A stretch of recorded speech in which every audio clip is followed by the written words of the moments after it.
Alá, hoje temos mais uma live aqui do pessoal do NEL em rede, e é com muita alegria que a gente recebe a Marta Rovai, nossa amiga, pesquisadora do Núcleo e professora da Unifal, né? E mais do que tudo isso, companheira aí das aventuras de pesquisa, né? E é desde muito que a gente acompanha as pesquisas da Marta relacionadas à questão de gênero, né? Ela entrou no núcleo, desde que ela começou as pesquisas dela com a gente vê ela falando de movimentos sociais, de mulheres, da participação ativa dessas mulheres na mudança da nossa sociedade, na composição da nossa sociedade, né? Mulheres muito guerreiras e muito protagonistas, né? E daí, agora, na verdade, a Marta vem desdobrando os estudos de gênero, né, em novas pesquisas, e hoje ela vem falar da comunidade LGBTQI+, né, e a gente quer muito aprender mais um pouco com ela. Então, Marta, é com você. Bom, Faltou dizer uma coisa na apresentação da Marta. Ela é vovó. Ah, isso, do Arthur. Do Arthur, que eu não estou nem conseguindo ver com essa loucura toda, mas está lá, firme e forte.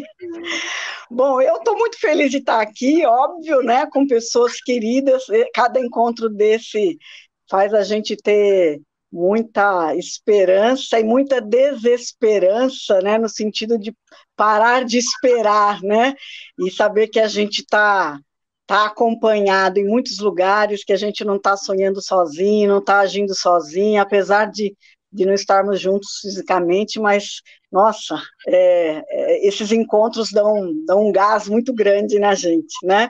Então, quero agradecer muito a presença, né? A Fabiola, a Suzana, a Andréia, a Marcela, pessoas queridíssimas, né? E o professor, lógico, não tem palavras nunca para definir o senhor, né, professor? Essa pessoa amorosa, acolhedora, que inspira todos nós, né? Já foi dito aqui, é o nosso pai, né? É o nosso pai, aprendemos sempre com o senhor é sempre referência para nós, né? E, então eu vou ter que me controlar muito para falar pouco, né? Mas é mal de todos nós, né? Então me controlem. Primeiro, começar homenageando aqui a comunidade. Eu vou falar LGBT só para simplificar, né? A gente sabe dessa disputa de tantas siglas, né? Mas, assim, homenagear, a gente sabe que esse é o mês, né, do orgulho LGBT. Em Alfenas, onde eu dou aula, estaria acontecendo a parada LGBT, que é a segunda maior parada de Minas Gerais, né, depois de Belo Horizonte, numa cidade que tem 70, 80 mil habitantes, né, então uma cidade muito pequena do interior de Minas Gerais, mas que tem consegue promover uma parada que atrai gente de todas as Minas Gerais e os estados, né?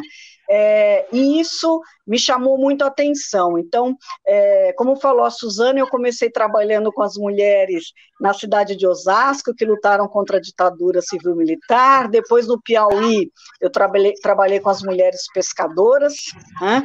Ou pescadeiras, como elas se chamam. E aí, vindo para Minas Gerais, encontrei as congadeiras, mas é isso, né? A gente que trabalha com história oral e com gente, né, que é muito bom, essas gentes vão nos chamando para os trabalhos, né? Vão fazendo a gente se transformar. E dentro da universidade, da Unifal, eu percebi, e acho que o professor, quando esteve lá, a Marcela, a Andréia, falta a Suzana e a Fabiola irem para lá, né? Não faltará convite, mas é uma universidade pequena, mas com um número, uma comunidade LGBT muito grande, de alunos e alunas e alunos, né? E isso me chamou muito a atenção desde que eu cheguei ali, né? Uma universidade com muitos alunos que vêm do interior de Minas Gerais, da roça, de famílias muito machistas, né, com histórias pesadas, muitas vezes de violência dentro da própria casa, né, mas numa universidade em que eles atuam assim com uma coragem, com uma força muito grande. E reparei também que a cidade, né, tem uma certa flexibilidade, entre aspas, para a aceitação desses meninos e meninas, né? Então, eles circulam pela cidade, né, de certa forma, sem grandes problemas. Isso chamou muito a minha atenção. Então, lá eu comecei a conversar com os meninos e entrevistar alguns alunos e alunas sobre o papel da universidade no seu encorajamento, né? Como a universidade tem um peso sobre a vida dessas pessoas, fortalecendo as suas histórias, a sua identidade e a sua coragem para existir. E enquanto eu estava ouvindo esses meninos e meninas, a comunidade, né, uma parcela da comunidade do movimento gay de Alfenas me chamou para que eu pudesse ouvir e registrar a história dessas pessoas, né? E aí eu queria fazer algumas colocações sobre como a história oral ela tem um potencial enorme, né? Enorme de construção de uma comunidade de ouvintes, né? E como ontem o professor falava, né? Eu que não sou hétero, estou ligada a essa comunidade quase como se eu fosse dela, né? Tal a aproximação que a história oral nos permite quando a gente se dispõe a ouvir com escuta atenta, com olhos de ver, né, com o coração, quando a gente faz esse movimento que não atende apenas às nossas intencionalidades como pesquisador e pesquisadora, mas que atende também àquele que fala, né, aquele que nos dá gentilmente o direito da escuta das suas histórias, né? Então, esse grupo, quando vem me procurar, né, me fez pensar muito sobre esse nosso papel de mediadores dessas histórias, né? Eu sempre falo, não como aqueles que vão dar voz a ninguém, mas como aqueles que vão mediar essas escutas, construir juntos com essas pessoas formas de ampliação da escuta, né? De sensibilização para essas histórias, que muitas vezes permitem a transformação das pessoas que ouvem, né? Então, no final do ano passado, nós formamos uma mesa na campanha de 16 dias de ativismo para o enfrentamento da violência contra a mulher, e nós montamos uma mesa ali com uma mulher negra, né? Com uma mulher bissexual e com uma mulher trans, né? Uma das minhas entrevistadas. Essa mulher trans contou as suas histórias para os alunos, né, rompendo uma série de preconceitos, né, e tocando aqueles meninos e meninas que depois vieram me contar. Depois de ouvir essas histórias, eu terei que olhar o mundo com outros olhos, né? Então, não sou eu que conto, né? É o outro que se conta, e é o outro que se diz quem é, né? Quem ele é, quem ela é, né? E isso eu tenho aprendido com a história oral. Então, aprender a ouvir, aprender a ter uma humildade enorme em relação à escuta do outro, né? Dialogar entre os diferentes, né?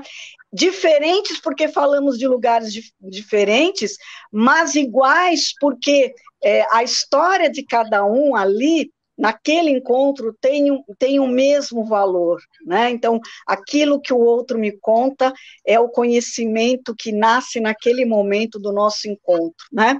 Então, esse movimento gay de Alfenas, eu entrevistei 17 pessoas, né? E para contar não só sobre a parada LGBT que existe desde 2003, perdão, mas sobre toda a história de luta dessas pessoas dentro de uma cidade pequena do interior. E no caminho dessas escutas, eu comecei a me encontrar com um grupo de mulheres trans, né? E essas mulheres trans me trouxeram outros questionamentos, né? Elas começaram a discutir comigo como nós, enquanto sociedade hétero, mesmo quando buscamos ouvi-las, criamos padrões para ouvi-las e para que elas tenham o direito de existir, né? Então, elas me colocaram, nós temos aqui a questão do nome social, nós temos a questão da cirurgia de redesignação, mas não temos uma cultura da escuta e do respeito em relação ao que a gente é, né? E aí elas começaram a me contar sobre a indignação delas em relação ao enquadramento que nós fazemos delas, né? Então, nós aceitamos a sua existência a partir do momento em que elas se enquadrem em conceitos de gênero que nós, heterossexuais, criamos, nós, cisgêneros, criamos, né?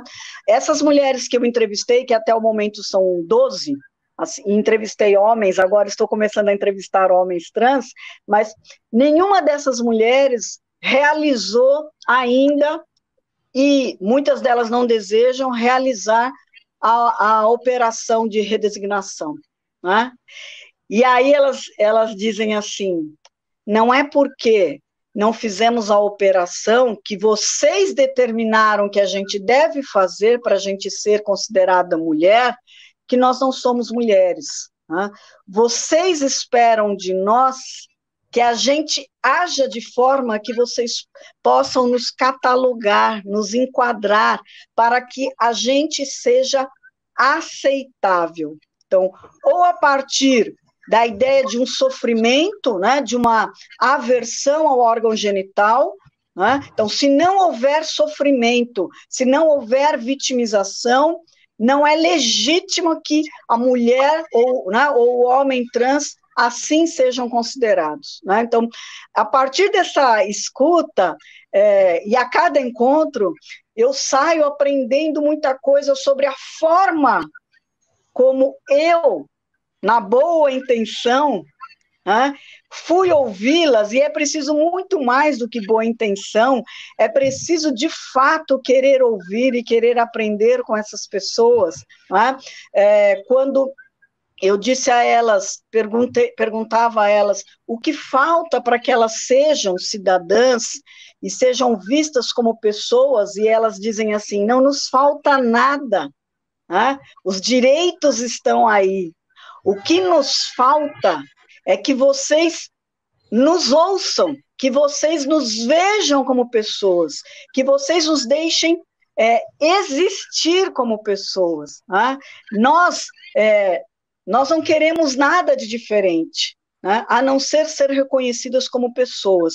Então, eu acho que a história oral nos torna mediadores dessas histórias. Cada vez que elas sabem que eu vou a algum lugar para discutir, né, elas dizem assim para mim, leve a nossa voz, amplie a nossa voz até onde você puder, né? Então, não é que eu esteja falando por elas, né? Ou em nome delas ou deles, mas essa mediação, essa responsabilidade ética, por amplificar essas vozes nos espaços públicos, né? Então, uma dessas mulheres trans me disse, eu sempre quis contar a minha história é bonita, e é uma história repleta de violência, né? Mas ela me diz, a minha história é bonita, e eu queria sempre que alguém ouvisse a minha história, até o dia que você chegou, né? Isso nos faz pensar na nossa responsabilidade como oralistas, né? Como é que a gente pode simplesmente ouvir essas histórias e ir embora, né? Ouvir essas histórias é nos transformar, e é nos responsabilizar por ampliar a escuta por ampliar o reconhecimento dessas histórias, né? E depois, aqui eu vou só abrir, depois eu queria ler alguma das colocações que elas me fizeram, né? E antes de passar aqui para a discussão, tem tanta coisa para dizer, né? Mas antes de passar para a discussão, lembrar que uma outra coisa que essas mulheres romperam foi esse olhar que a gente tem, e não só a mulher, né, o movimento LGBT, esse olhar um tanto vitimizador dessas pessoas, né, como se elas não enxergassem caminhos, como se elas não estivessem em movimento, como se elas não tivessem autonomia, né, para fazer as escolhas, para se organizar, né?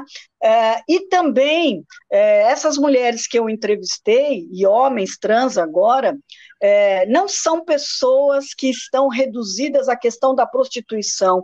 É um grande preconceito que passa pela narrativa deles e delas o tempo todo, né? Vocês nos associam à prostituição, vocês nos associam à sarjeta, e aí uma delas me disse, eu não vou aceitar a sarjeta, né? Porque a sarjeta não é o meu lugar. São mulheres que eu entrevistei, médicas, agentes de saúde, professoras de ensino infantil, cabeleireiras, homens trans enfermeiros, não é? Pequenos empresários e também mulheres que se prostituem. Não é? Em todas elas, a dignidade de contar a sua história e de revelar muito mais do que o sofrimento que a gente espera para poder legitimar a fala delas, né? Parece que se não houver um sofrimento, não há legitimidade nas narrativas, né? Eu acho que isso que a gente precisa pensar bastante também, né? Essas pessoas nos falam sobre o direito que elas têm ao seu corpo, né? A sua auto-identidade, né? A sua auto-identificação, né?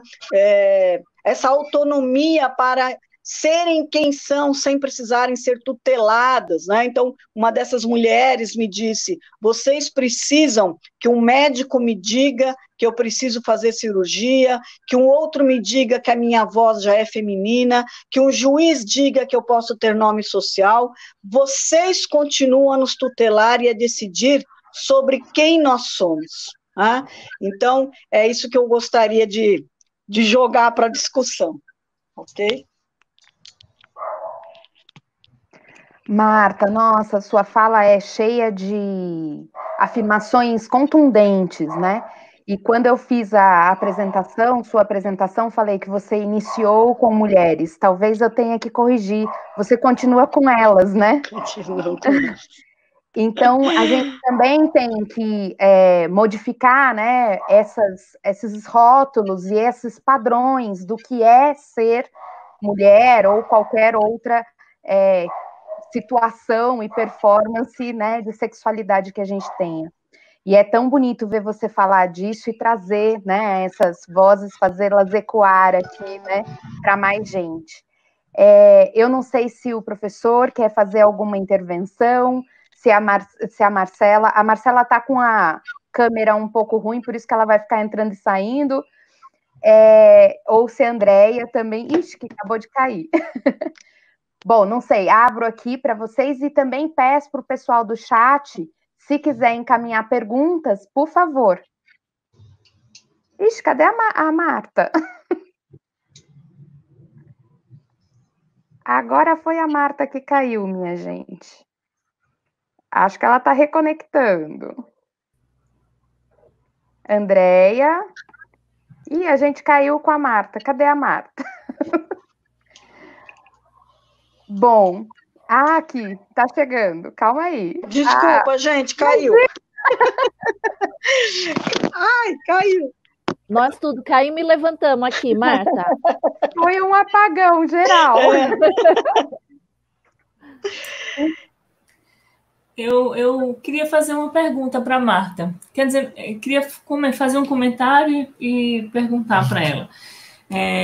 Quando você falou, né, no finalzinho aí, de que elas são mulheres de todo tipo, ou seja, elas não precisam estar marcadas, não é, com a prostituição. Esses dias a gente ouviu uma história, lembrei da Fênix, Andréia, não é, uma história super potente de uma mulher trans que justamente falava sobre isso, dessa identificação, até quando ela estava vestida, como ela mesma disse, normal, essas são as palavras dela, né, as pessoas a identificavam com a prostituição e que isso doía mortalmente nela. Se era algo que realmente a impactava, que a deixava triste, com vontade de chegar em casa e tirar a própria vida. Né? Porque é uma impossibilidade de ser quem ela é, além daquilo que a sociedade, os marcadores sociais estão impondo para ela. E aí você trouxe essa questão, não é? Todas elas, Martas, falam sobre isso, mesmo as que já são, por exemplo, já tiveram uma outra oportunidade, que já estão em outra... por exemplo, que são professoras, que estão em outro, vamos dizer assim, outra condição, não é, social, profissional. Porque não necessariamente, assim, é até difícil falar isso, porque não é isso, não é que elas passam como se elas todas fossem prostitutas e de repente encontrassem um espaço na vida acadêmica, por exemplo, ou em outra profissão, não é isso. Absolutamente, não é? Mas apesar delas não terem nem muitas vezes passado por essa experiência da prostituição, por exemplo, elas ainda assim são identificadas e marcadas por essa questão. Essa é a minha pergunta. Então, eu entrevistei entre elas, né, mulheres que se prostituíram e que se prostituem, né? Uma delas contou uma história assim, então, aos 15 anos ela se assumiu como mulher trans para a família e a mãe, então, a levou para o prostíbulo, né? Você quer ser mulher, você será mulher no prostíbulo. E ela, então, se prostituiu até os 28 anos, dando o dinheiro que tinha todo para a mãe. Né? Então, uma coisa assim, ela morou na rua, ela foi mendiga, ela andou por várias cidades de Minas Gerais, e hoje ela é cabeleireira, né? E ela diz, eu não sou prostituta, as pessoas querem que eu seja isso e me leem assim, eu não quero ser, quem quis foi a minha mãe, né? Eu não escolhi, mas acho que todas elas falaram dessa questão da prostituição, por exemplo, mesmo como aquelas, a maioria, nunca foi prostituta, né? Uma delas, que é agente de saúde, que é a Val, né? Ela cada vez que eu falo com ela, eu saio chorando, extremamente emocionada com ela, né? Ela fala que no Facebook, por exemplo, ela recebe constantemente convite, né, de pessoas que querem ser amigas dela para saírem com elas. Então ela diz, sempre esta sociedade que mata, né, palavras dela, esta sociedade que mata os transexuais, né, que mata os travestis, é a mesma sociedade que me procura para que eu possa sair com elas. E ela diz assim, no posto de saúde, os LGBTs não podem doar sangue, agora podem, né? Mas quando ela falou, ainda não podia. O LGBT não pode doar sangue, eu não posso doar sangue, mas aquele homem que sai com as prostitutas nas ruas de Alfenas está aqui doando sangue sem que ninguém questione, porque ele é hétero, né? Então, e aí essa questão da prostituição, a menina que eu entrevistei, que é médica, né, ela diz assim, veja, se não respeita nem ao menos o nosso nome social, né, se querem nos enquadrar o tempo todo em torno de uma imagem, ou a gente tem que ser feminino ou a gente tem que ser masculino, ninguém aceita a coabitação de dois gêneros dentro de nós, né? Como é que a gente vai ser visto com dignidade em qualquer lugar? Como é que alguém pode dar um emprego para nós se as pessoas não conseguem nos aceitar sem que a gente se encaixe num lugar ou em outro? Então, o que fica claro na fala delas o tempo todo é essa questão da nossa, da gente querer tutelar a vida dessas pessoas, para que elas tenham o direito de existir. Ou elas são prostitutas, né? Ou se elas quiserem se enquadrar, elas terão que se enquadrar totalmente. Né? E não é só pelo nome social, é pelo comportamento, é pela vestimenta. Então a Val diz assim, as pessoas acham que tudo em mim é falso, meu cabelo, a minha unha, né? Como se... E aí uma outra coisa, ela diz assim, e eu sofro a violência 2 vezes, né? Primeiro por ser trans, segundo por ser mulher. Né? As pessoas nos violentam porque nós éramos homens que se atreveram a ser mulheres e que precisam ser punidas por isso. Né? E o lugar é onde? Na sarjeta, né? Pois é. Martinha, tem uma pergunta aqui da Natália que eu acho que tem relação com isso, né? Ela fala assim, gostaria de fazer uma pergunta, este estigma da prostituição está associado à fetichização dos corpos trans? Né? Como esses corpos não pudessem ser nada além de sexualizados ou sexuais? Isso aparece na fala de todas elas, né? Essa ideia da fetichização, essa ideia de que elas estão sempre sendo associadas a um objeto, essa questão das subjetividades, né, que vocês falavam ontem, né? A fala delas é, ninguém pensa em nós como pessoas, ninguém entende que a gente pode amar, né? As pessoas nos entendem apenas como objetos sexuais, né? E todas elas, mesmo as prostitutas, né? Essa coisa que o professor sempre gosta de falar do sonho, né, professor? Elas falam do quanto elas querem se casar, do quanto elas querem amar, do quanto elas querem ter filhos, do quanto elas querem entrar na universidade para estudar. O sonho da professora infantil é fazer o mestrado na universidade, né? O quanto elas sonham, e aí elas se colocam, né?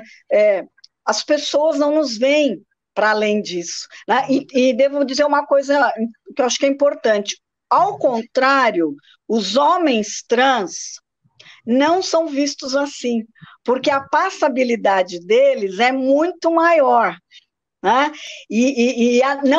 Não há uma associação com a questão da prostituição, há uma associação com a questão do machismo, e aí entra uma outra discussão da subjetividade, quando boa parte deles me diz assim, as pessoas querem que eu seja homem dentro do que os héteros determinaram que é ser homem, eu não quero ser o homem hétero, machista, bruto, eu sou um homem diferenciado e é preciso que as pessoas compreendam, né? Então essa coisa do prestem atenção no que é que eu penso de mim, né, quem eu sou, parem de me objetificar, né? Então, e aí eu tenho uma aluna que uma vez disse assim, nossa, professora, como é que a gente vai ensinar esse pessoal sobre a teoria queer, sobre o que sobre o que a Judith Butler diz, sobre performance de gênero, como é que a gente vai ensiná-los? Não, nós não vamos ensiná-los, nós vamos aprender com essas pessoas, né?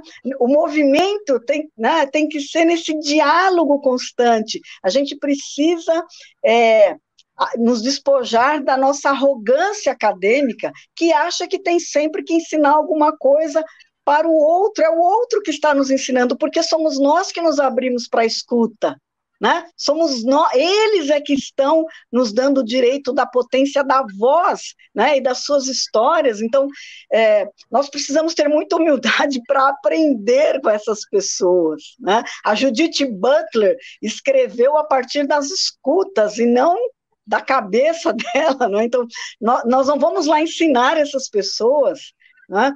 Eu acho que a história oral é sempre um exercício de humildade, né? Que quem não se propõe a ter não pode fazer história oral, né?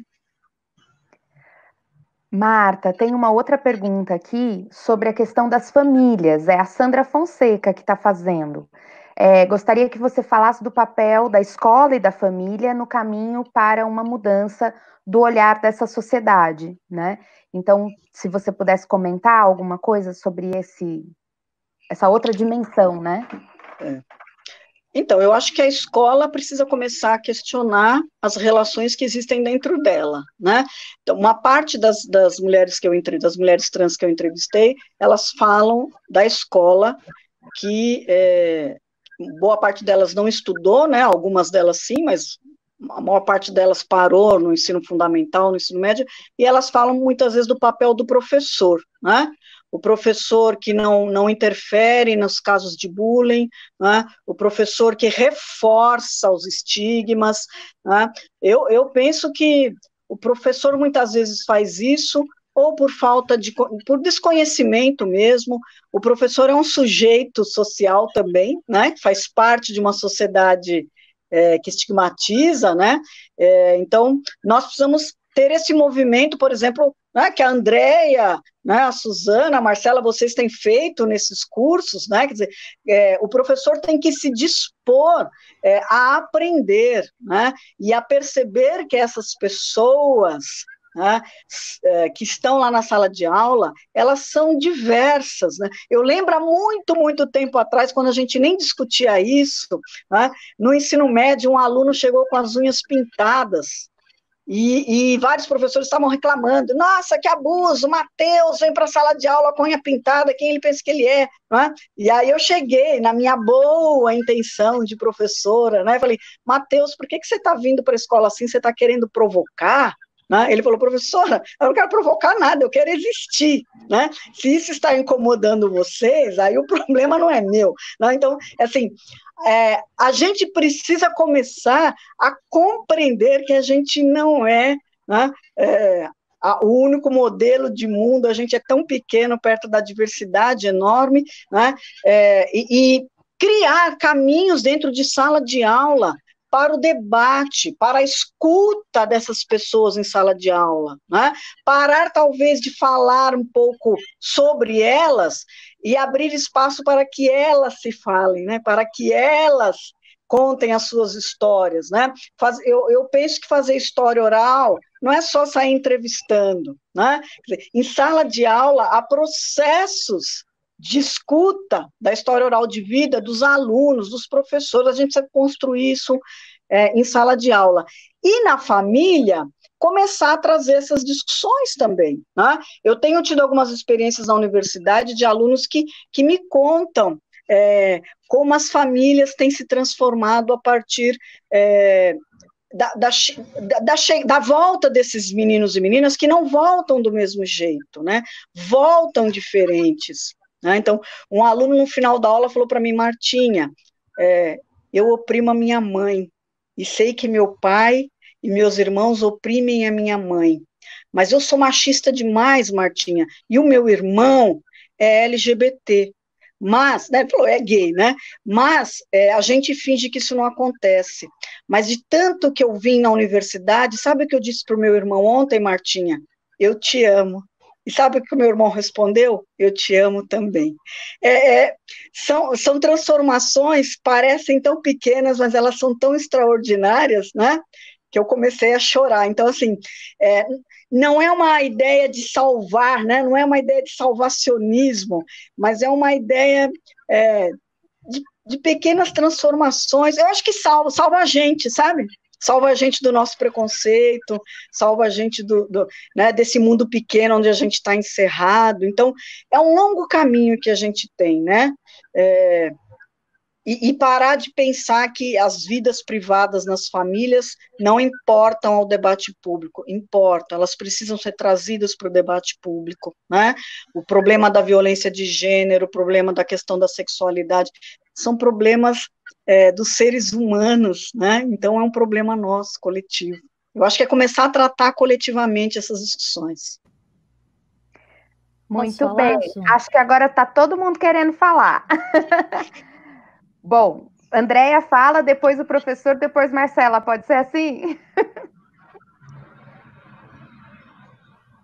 Eu queria agradecer a oportunidade de estar aqui com vocês, com a Marta, que é uma querida, né? Eu queria dizer assim, Marta, que diferença faz ter você numa escola, na universidade, e aí comentar esse papel, né? Porque muita gente pode estar pensando aqui que essas pessoas que são heterossexuais não fazem parte dessa comunidade, por que essa conversa hoje sobre esse grupo? E eu queria, assim, dizer que uma pessoa como a Marta faz uma diferença enorme no lugar onde ela está, né? todas nós aqui, acho que todos nós aqui tivemos a oportunidade de visitar a universidade que a Marta trabalha, né, a Universidade Federal de Alfenas, em eventos que ela organizou com esses estudantes, com esses coletivos feministas, LGBT, e esses eventos discutiam desde feminismo, direitos humanos. Então, assim, é um prazer, uma alegria saber que a Marta cumpre o papel dela, né, nessa comunidade, de abrir esses espaços e de passar a palavra para essas pessoas, né?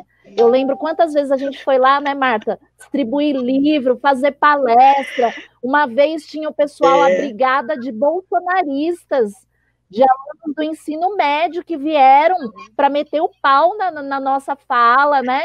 E a gente enfrentou eles junto com esses coletivos, com as pessoas que estavam lá, enfrentamos na discussão, na educação. Então, eu queria que você falasse sobre isso, Marta. Como que é, dentro da universidade, abrir esses espaços de escutas, tanto através desses eventos, das aulas que você falou, mas como esses documentos que você faz, né? Ou seja, primeiro tem essa escuta, e aí você transforma isso num documento.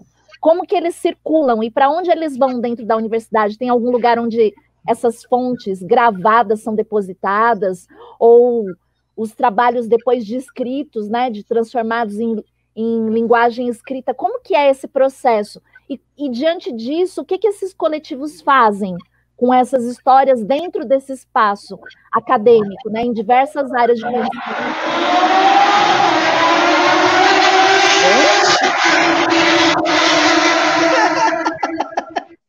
Que foi isso? Gente,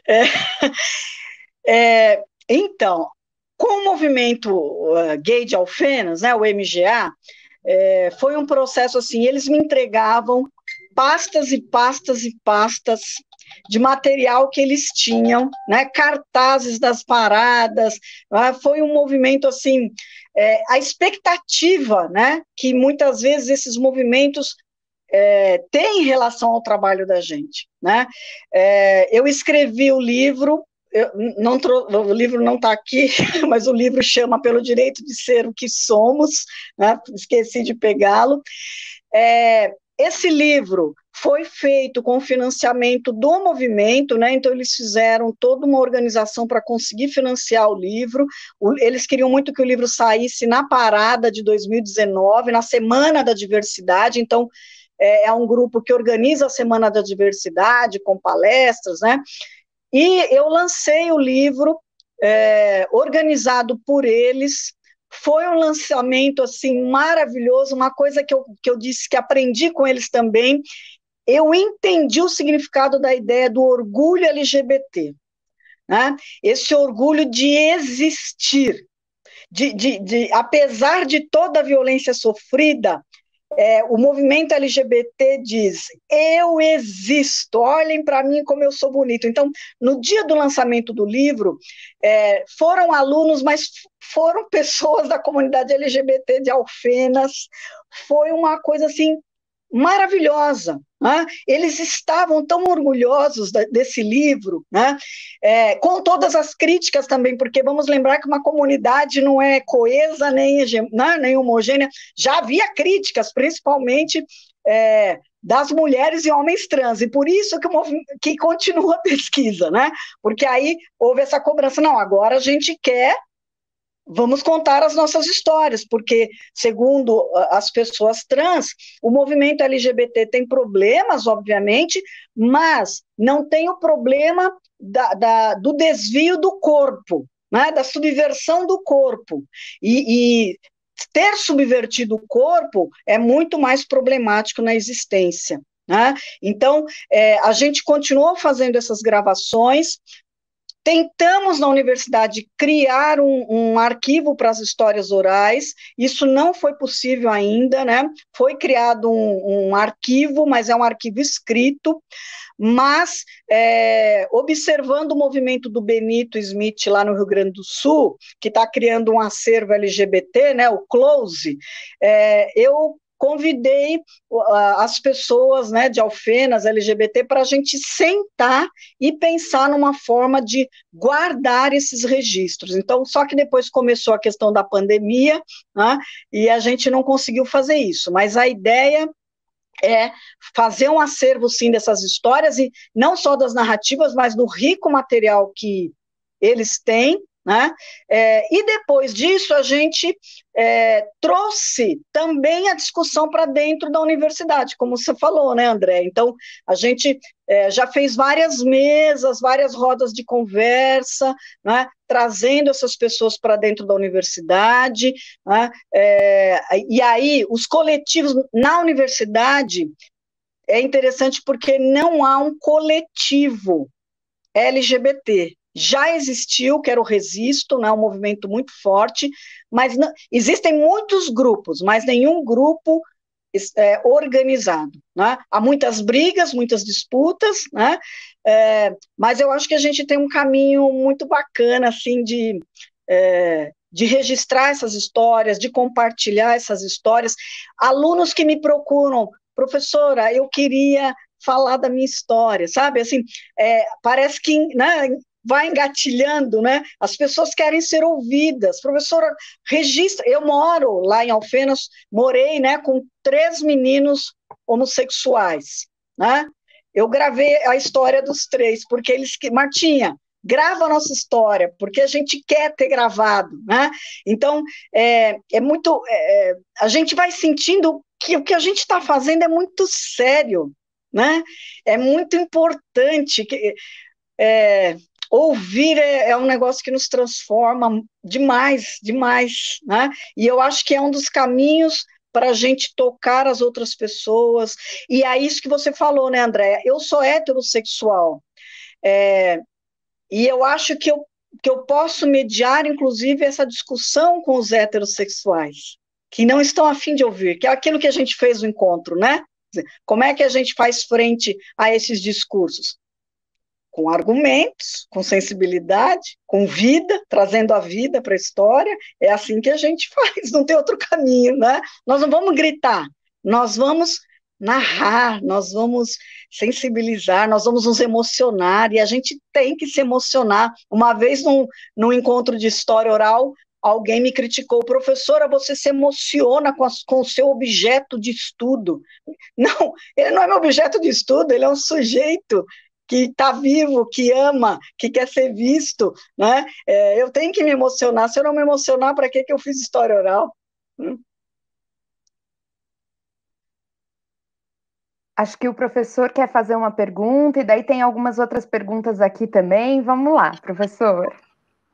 Nossa, você, Martinha, abre assim um oceano para a gente, né? Tem tantas coisas que a gente precisa, não é que quer, a gente precisa explorar, não é? Acho que o seu trabalho está realmente puxando uma situação muito desafiadora para todo mundo, né? E eu estou vendo as perguntas maravilhosas que tem aí do pessoal que está acompanhando, mas eu gostaria de, primeiro, tentar, porque eu trabalhei com isso, né, repensar um pouco a questão da prostituição e da prostituição como estigma, e discutir a prostituição como uma alternativa. Mas esse é um campo que exige uma reflexão conceitual, inclusive. O que eu gostaria de ouvir de você, Martinha, é como acessar o outro lado. Quer dizer, a história da tragédia, da infelicidade, etc., já está aberta, certo? Nós vamos ter, evidentemente, que enriquecer com, não exemplos, eu não gosto dessa palavra, mas com as experiências dessas pessoas, etc. Mas eu gostaria de pensar o triunfo. Quer dizer, inegavelmente, o movimento andou. Certo, você mesmo, era a primeira pergunta que eu ia fazer, se você é uma consequência dessa caminhada ou se você que está puxando isso, mas também vamos deixar isso de lado, porque o que eu quero e preciso enfatizar é o triunfo, certo? É, assim, o que essas pessoas conseguiram e como é que elas se afirmam, porque não basta a gente fazer uma ladainha das infelicidades, nós precisamos chegar num ponto em que, olha, o que é que essas pessoas pensam que já conquistaram, certo? Quais são os subterfúgios pessoais para a sobrevivência? O que dá gás a esta pessoa, que não é apenas assim, uma demonstração social do próprio martírio, certo? Assim, o que dá alegria? Quais são os pontos de afirmação deste grupo? E como é que nós, o que eu gosto de tudo do seu trabalho, mas o que eu mais gosto é que você realmente tem vivido muito a mediação da diferença. Isso que você falou agora de ser um elo entre os grupos, e tem toda uma poesia dentro disso, não é? Que é exatamente a renúncia da minha opinião enquanto pesquisador e muito mais este elo. E gostaria, né, Martinha, que você escrevesse um artigo chamado Assim, e depois da escuta. Tá bom? É isso. Que desafio, professor, pode deixar. Olha, professor, eu falei isso, algo sobre essa questão do triunfo, num dos encontros, acho que em Minas Gerais, como a história oral deve servir também para mostrar o desejo das pessoas de serem felizes, eu também acho. Né? É lógico que ela tem um papel importantíssimo, né, nessa mediação do sofrimento, mas eu quero dar um exemplo, não é nem do movimento LGBT, mas tem um exemplo que eu conto muito lá no Piauí, quando eu trabalhava com as mulheres. Tem uma história de uma moça, que não vou tentar resumir, uma moça que teve as duas mãos mutiladas pelo companheiro. Né? Ele tentou decapitá-la e ela colocou as mãos e ele decepou as mãos dela. Uma menina, 19 anos. E a gente foi entrevistá-la, eu e uma aluna que era historiadora e policial. E na entrevista, na conversa, a gente começou a falar muito dessa coisa do sofrimento. E aí essa pessoa disse assim, eu gostaria de falar uma coisa, parem de falar do meu sofrimento e perguntem para mim o que é que eu ando fazendo. Eu quero que vocês contem que eu arrumei um outro namorado, que eu voltei a estudar, que eu estou feliz, e isso foi um grande tapa na nossa cara, né? É isso. A gente muitas vezes... e ela disse assim, quanto mais vocês falam do meu sofrimento, mais vocês aumentam a minha dor.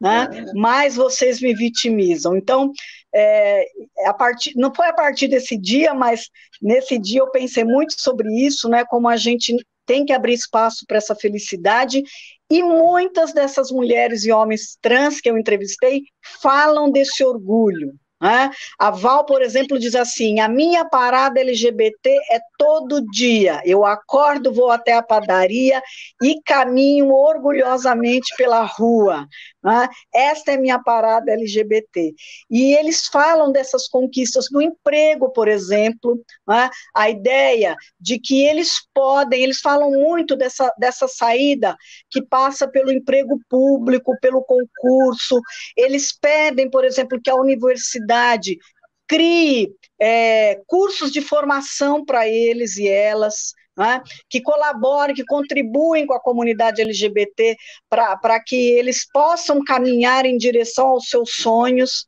Né? Eles têm uma fala muito, muito orgulhosa. Eu entrevistei um homem trans que é enfermeiro, né, e que fala da sua grande transformação, do quanto ele era oprimido e o quanto hoje ele é orgulhoso em poder se dedicar para as pessoas, né? E uma coisa que é unânime na fala deles, no caso desta comunidade, né, dessas pessoas, que é a transformação da cidade de Alfenas, né? Do quanto foi o trabalho deles, não só em relação à parada LGBT, eles criaram uma academia para atender pessoas, por exemplo, que tinham HIV, né? Eles é que fizeram acordos com a prefeitura para testes das doenças sexualmente transmissíveis, até hoje isso acontece, né? Eles fizeram vários trabalhos de formação das mulheres trans, então cursos, né, minicursos, eles se orgulham muito disso, e eles dizem que se hoje há uma cidade como Alfenas, pequena, conservadora, bolsonarista, né, em sua maioria,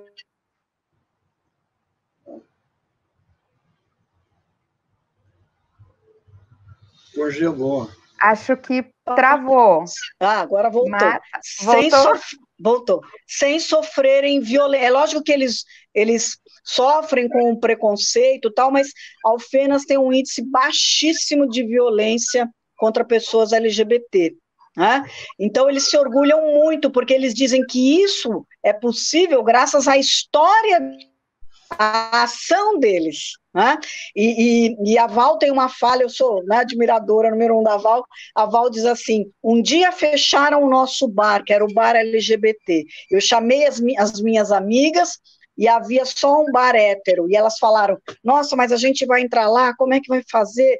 Ela disse: nós não temos dinheiro, nós não trabalhamos, seja como prostituta ou não, pois nós vamos entrar, vamos sem.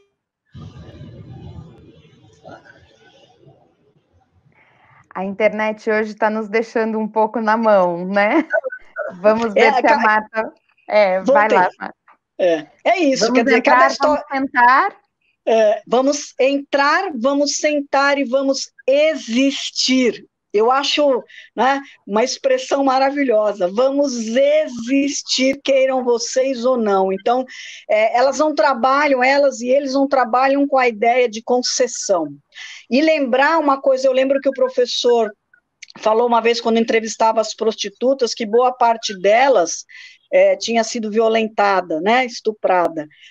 A grande maioria das pessoas que eu entrevistei também foram violentadas, muitas vezes por pessoas da família, né? Eu não pergunto sobre isso, elas é que dizem, né? E quando elas dizem não para se vitimizar, elas dizem para dizer: olha o que eu fui capaz de superar. Né? E uma delas, que é professora, ela disse assim para mim: nossa, eu olho para trás e hoje eu tenho mais de 35 anos, eu sobrevivi, a minha história não é bonita? Eu vou dizer que não, de forma alguma eu vou me encantar com essas histórias. São histórias vitoriosas, vitoriosas.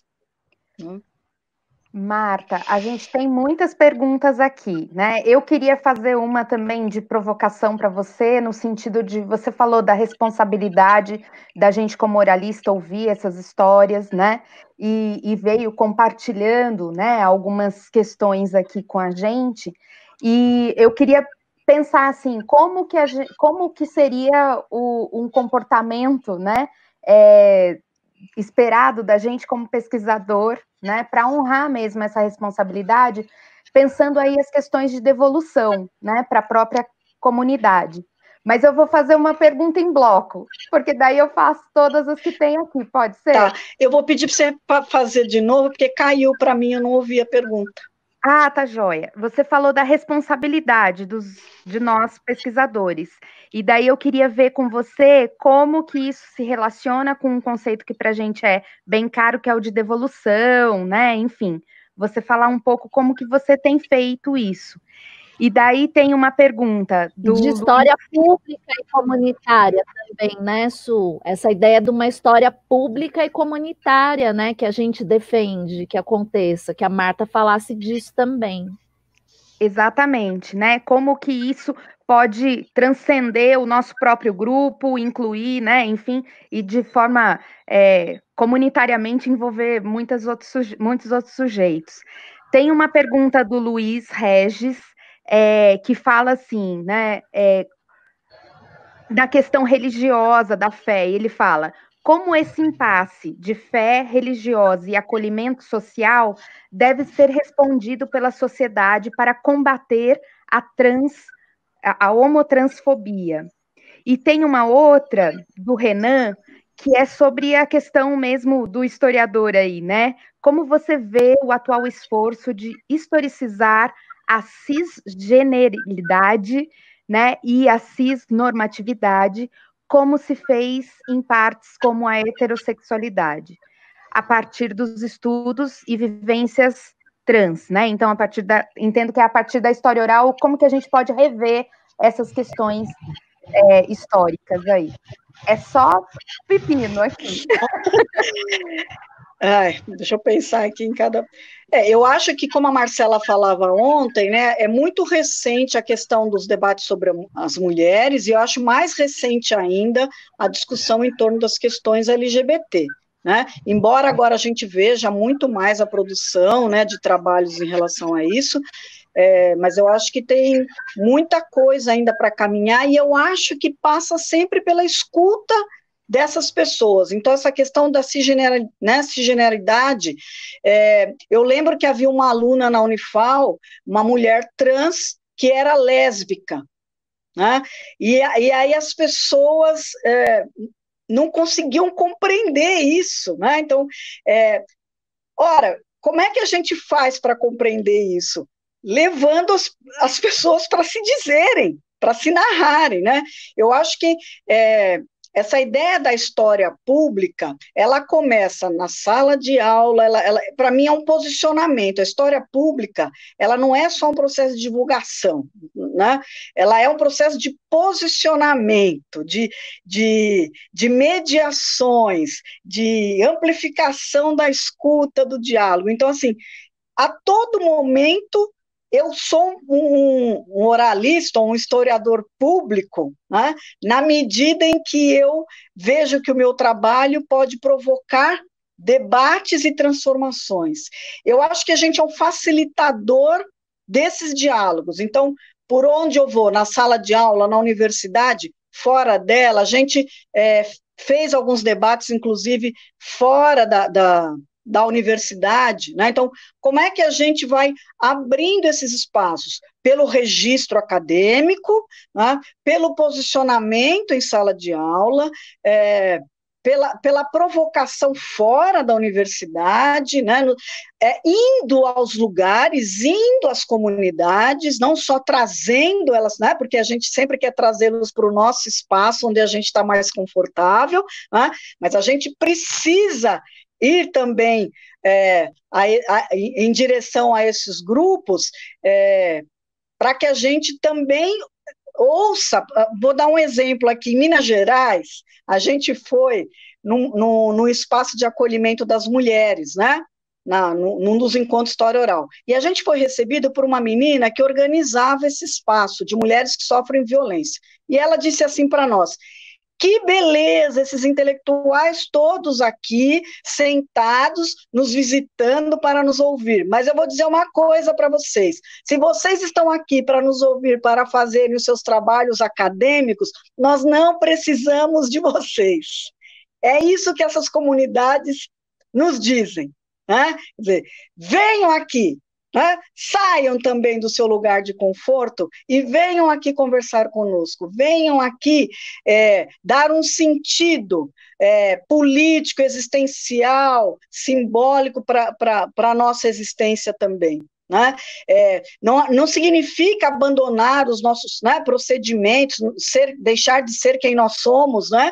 Mas nos abrir para as outras formas de entendimento do mundo, né? Então, eu acho que nós estamos num processo que nos permite, inclusive, um confronto com forças bem conservadoras, né, que perceberam o crescimento desses trabalhos e desses debates, da ocupação dos espaços pelos movimentos, né, e que vêm, né, com a violência que lhes é peculiar para combater. Eu não acho que a gente está retrocedendo.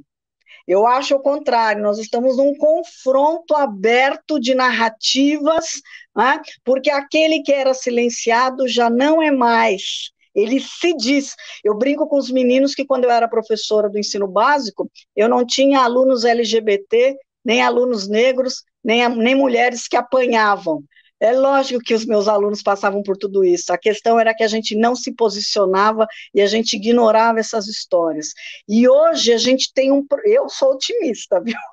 Eu acho que a gente passa por um processo, a gente não passa, a gente constrói um processo de abertura de escuta, e essas vozes estão ganhando uma força que não foi dada por nós, elas passam por nós. Né? Elas nos usam também do ponto de vista da vida para ganharem potência. Né? Então, é nesse sentido que eu acho que é a nossa devolução. Uma devolução que está no diálogo, que está nessa mediação, que está na abertura, né? Como eles querem se dizer, como eles querem que a gente diga, né? Com eles, não apenas sobre eles. Né? Cada vez que eu venho falar dessas histórias, eu fico assim, meu Deus, mas não são elas que estão dizendo, eu que estou dizendo, né? Mas eu só posso dizer porque elas um dia me falaram, porque eu me disponibilizei a ouvir. Não é? Eu sou só uma ampliadora, eu acho que a devolução é essa. Né? Em fevereiro, não, em março, eu fui num evento em Poços de Caldas sobre as mulheres trans, e eu fui falar, e daí eu disse para elas, meninas, vocês estavam lá comigo, porque as narrativas que eu fiz eram a de vocês. Né? E elas disseram, leve a nossa voz até onde você conseguir. Né? E é isso, né? Uma delas disse assim, você é uma de nós. Eu sou uma de nós, não, né? Eu sou uma delas não sendo. Esse movimento, né? De entrar e sair, este é o movimento da empatia, né? Entrar e sair das diferenças. Nunca ser o outro, mas entender que o outro é sempre uma possibilidade de mim. Eu acho bonito isso, né? A possibilidade que o outro é na minha vida. Né? Eu acho que essa devolução, reconhecer esse movimento, né, do ir e vir, do diálogo, que não acaba nunca. Né?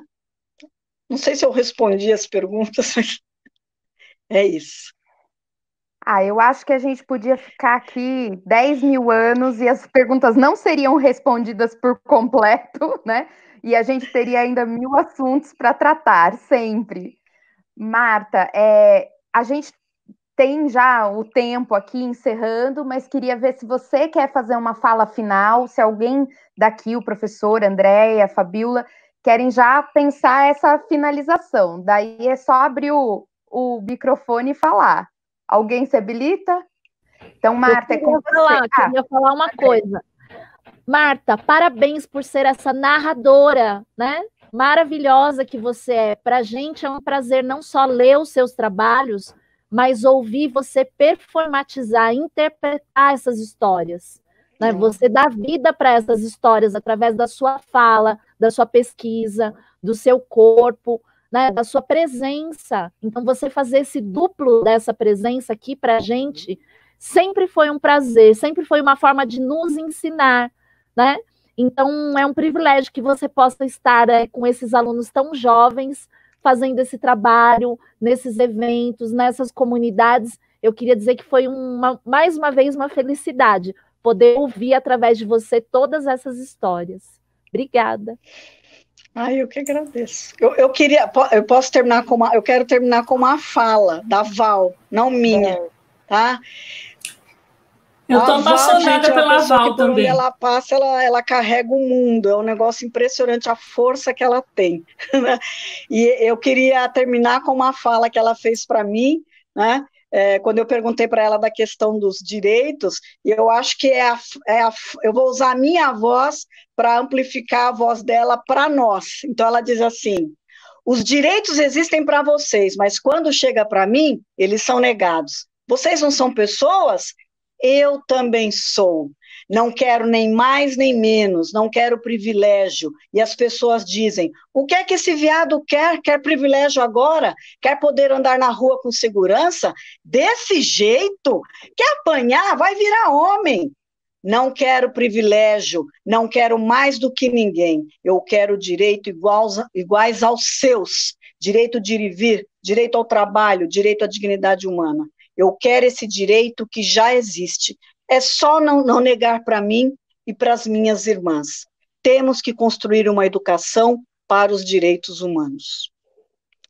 É isso, né? Então, que a gente pense sobre essa fala dela tão forte, tão potente, né?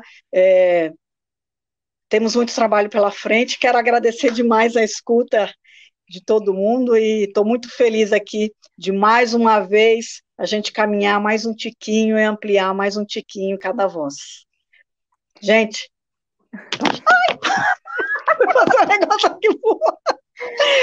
Paixão imensa. Os alunos costumam dizer que eu faço um hambúrguer, não um coração, mas é um coração, viu, gente?